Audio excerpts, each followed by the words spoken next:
Assalamualaikum warahmatullahi wabarakatuh. Hai semuanya, perkenalkan nama saya Siti Suraya. Di sini saya akan menjelaskan tentang mata kuliah Sejarah Islam Pertengahan. Yuk simak videoku berikut ini. Baik, judul penjelasan kali ini adalah tentang Kesultanan Delhi. Nah, sebelum kita membahas siapa saja pemimpin-pemimpin Kesultanan Delhi, yuk jelajahi dulu sejarah berdirinya, oke? Sejarah Kesultanan Delhi adalah sebuah kerajaan Islam yang pernah berdiri di India antara 1206 sampai 1526 Masehi. Sejarah berdirinya Kesultanan Delhi ini dapat ditelusuri dari abad ke-9, ketika kekhalifahan Islam di Timur Tengah mulai tercerai-berai. Nah, kala itu, para penguasa muslim mulai menjadikan orang-orang Turki nomaden yang tidak beragama Islam sebagai budak militer yang disebut dengan Mamluk. Mereka tersebut kemudian menaklukkan sebagian besar dunia muslim, seperti di Mesir serta Afghanistan, sebelum akhirnya mulai merambah ke India. Nah, pada awal abad ke-11 itu, Mahmud Ghazni menjadi salah satu penguasa Mamluk yang berhasil memperluas kekuasaan Islam hingga ke Punjab Barat.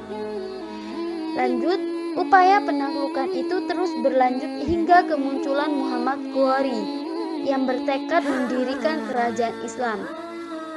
Ketika Muhammad Ghori dibunuh oleh musuh pada tahun 1206 Masehi, seorang panglima Mamluk bernama Qut al-Din Aibak segera mengambil alih kekuasaan. Qut al-Din Aibak kemudian mendirikan Kesultanan Delhi dan menjadi sultan pertamanya. Yang pertama adalah dinasti Mamluk. Mamluk sendiri artinya budak.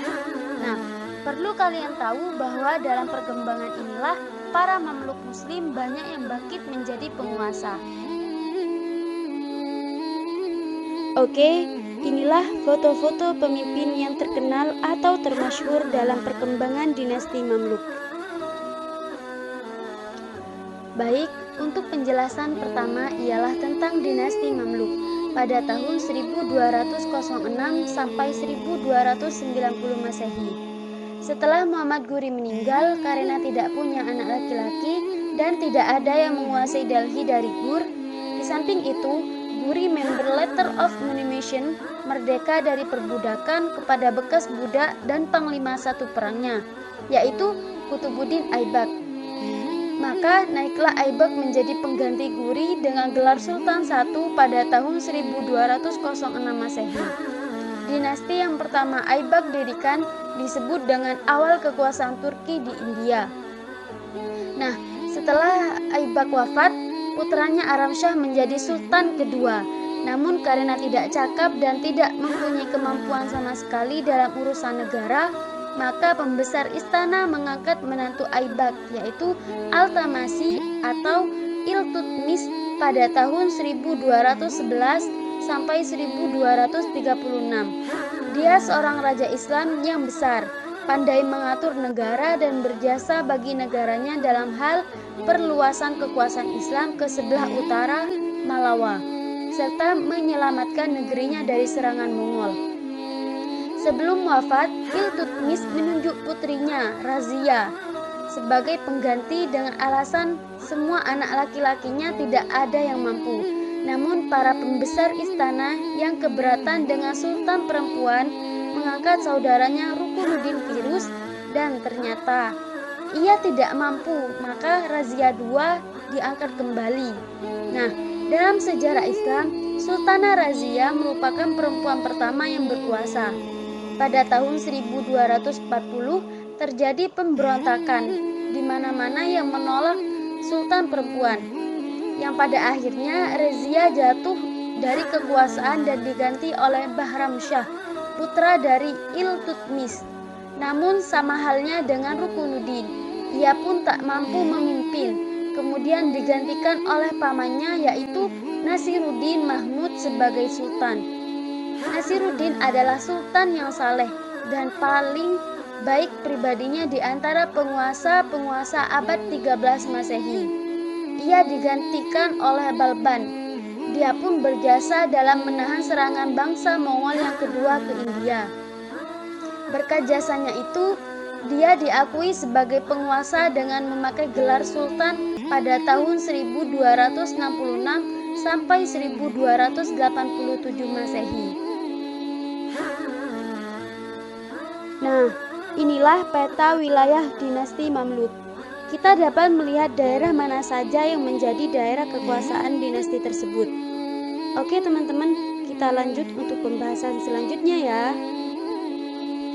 Oke, untuk pembahasan kedua ialah tentang dinasti Khilji pada tahun 1290 sampai 1320 Masehi. Nah, pada tahun 1290 Masehi, hilanglah dinasti awal kekuasaan Turki, dan setelah Balban wafat, tidak ada lagi pengganti yang kuat yang dapat mempertahankan kekuasaan mereka. Sehingga masuklah kekuatan baru dari Afghanistan, yaitu dinasti Khalji. Sultan pertama adalah Malik Firuz dengan nama Sultan Jalauddin Firuz. Kemudian pada tahun 1296 Masehi, Alauddin Khalji naik tahta setelah membunuh paman dan mertuanya sendiri, yaitu Jalaluddin Khalji, dan mendapat dukungan dari para bangsawan. Ia seorang penakluk India yang sejati. Pada masanya, untuk pertama kali hampir seluruh India dapat dikuasai, termasuk wilayah yang paling jauh di selatan, yaitu Dar Samudra atau Deccan. Penggantinya Kutubuddin Mubarak Khalji pada tahun 1316 sampai 1320. Ia merupakan sultan yang pertama kali dari kekuasaan Delhi yang menolak legitimasi dari Khalifah Abbasiyah. Mubarak Khalji merupakan raja yang sewena-wena dalam memerintah, yang kemudian dibunuh oleh Khusru. Baik, untuk penjelasan selanjutnya ialah dinasti Tughlaq pada tahun 1320 sampai 1413 Masehi.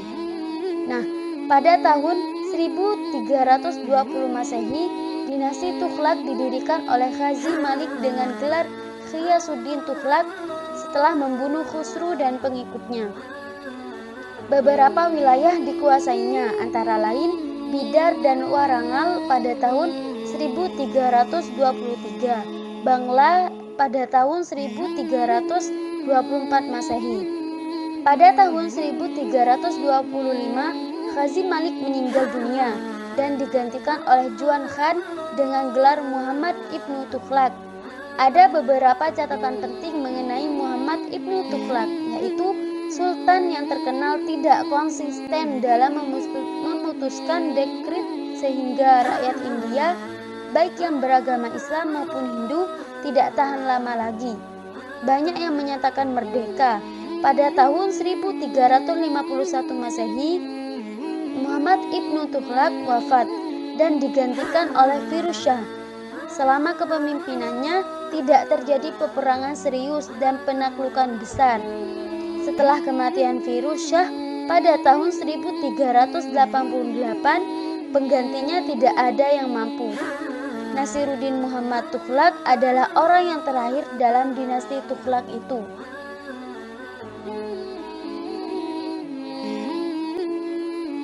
Nah, untuk penjelasan selanjutnya ialah dinasti Sayyid pada tahun 1414 sampai 1451 Masehi.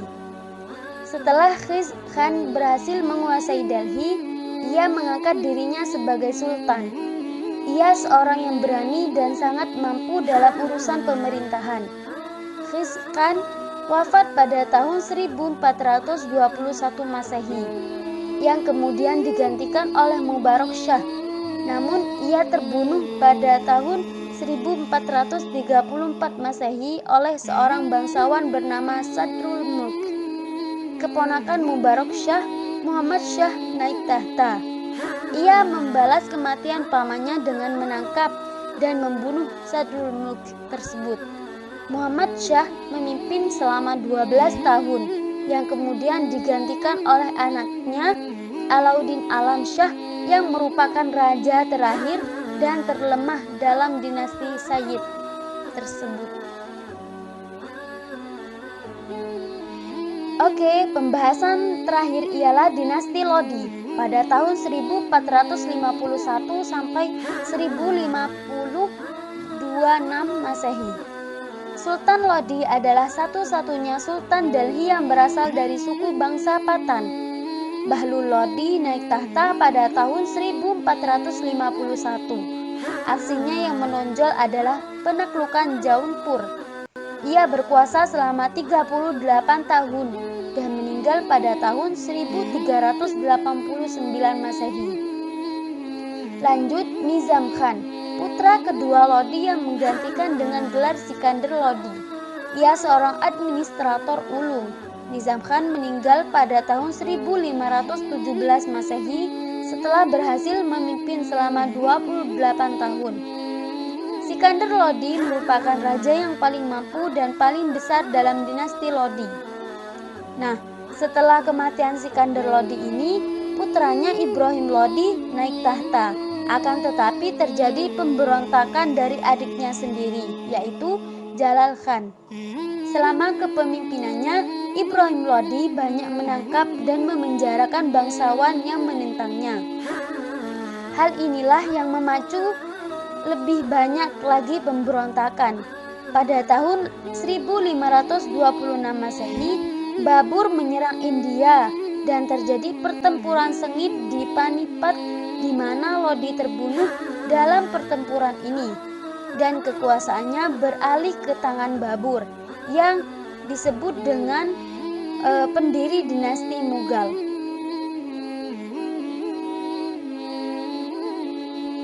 Oke teman-teman semuanya, thank you for watching. Jangan lupa bahagia dan semangat ya belajarnya. Wassalamualaikum warahmatullahi wabarakatuh.